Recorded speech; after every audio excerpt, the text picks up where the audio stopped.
ஜெயலலிதா தீவிரமான இந்துத்துவா தலைவர் என்பதில் மாற்று கருத்து இல்லை என பாஜக மாநில தலைவர் அண்ணாமலை பேசியிருக்கிறார். இந்துத்துவா ஜெயலலிதா பற்றி அதிமுக தாராளமாக விவாதிக்கலாம் எனவும் அண்ணாமலை அழைப்பு விடுத்திருக்கிறார். அவர் பேசியதை தற்போது பார்க்கலாம்.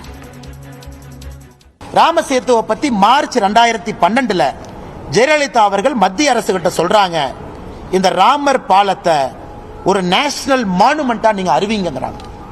அதுக்கப்புறம் சுப்ரீம் கோர்ட்ல ரிட் பெட்டிஷன் 2007 ஜெயலலிதா அம்மா ஃபைல் பண்றாங்க. அதுல Tuticorin port trust union of India ministry of culture Ramar சேதுவை நேஷனல் மானுமெண்ட் பாரம்பரிய சின்னமா அறிவிங்கிறாங்க.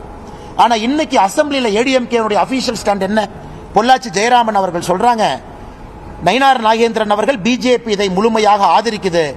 அதாவது ராம் சேத்துவை பொறுத்தவரை அந்த நேஷனல் மானுமெண்ட் வரணும். ஜெயராமன் அவங்க சொல்றாங்க, இந்த ப்ராஜெக்டை நாங்கள் ஸ்டடி பண்ணுவோம், ஸ்டடி பண்ணிட்டு அதனுடைய சாதக பாதகத்தை பார்த்து அதன் பிறகு முடிவெடுப்போம் அப்படின்னு. அதாவது அம்மையார் ஜெயலலிதா அவருடைய கொள்கையிலிருந்து நான் என்ன ஆன்டி கன்வர்ஷன் லாக்குள்ள போக விரும்பல. ஜெயலலிதா அம்மா 1991 வேத பாடசாலை தமிழ்நாட்டில் உருவாக்குனாங்க. அதுக்குள்ள நான் போக விரும்பலீங்க. அதனால யாராவது ஏடிஎம்கே நண்பர் இதை அப்போஸ் பண்றாங்கன்னா விவாதத்திற்கு பாரதிய ஜனதா கட்சி தயாராக இருக்கிறது. ஒரு எஸ்டிபிஐயோட நாங்கள் கூட்டணி வச்சுட்டோம் அப்படிங்கிற ஒரே ஒரு காரணத்திற்காக மாத்தி பேச வேண்டிய அவசியம் அனைத்து இந்திய அண்ணா திராவிட முன்னேற்ற கழகத்தில் இருக்குமோ தவிர எங்க இருக்கல. நான் ஜெயலலிதா அவர்கள் இந்துத்துவவாதி என்று சொல்வதிலே என்ன தவறு?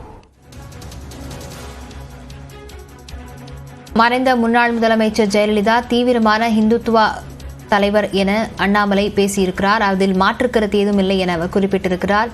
இந்துத்துவா குறித்தும் அவரை குறித்தும் விவாதிக்க அதிமுகவுடன் விவாதிக்க தயார் எனவும் அவர் பேசியிருக்கிறார்.